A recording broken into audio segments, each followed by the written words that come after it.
એક દિન જાવું બધાને પરમ ધામમાં, આરે શરીર છોડી જવાનું આવશે નહીં કોઈ કામમાં। એક દિન જાવું બધાને પરમ ધામમાં, આરે શરીર છોડી જવાનું આવશે નહીં કોઈ કામમાં।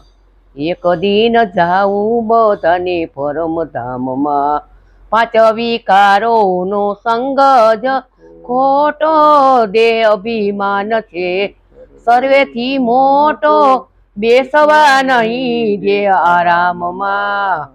એક દિન જાવું બધાને પરમ ધામમાં, પાંચ વિકારોનો સંગ જ ખોટો, દેહ અભિમાન છે સર્વેથી મોટો, બેસવા નહીં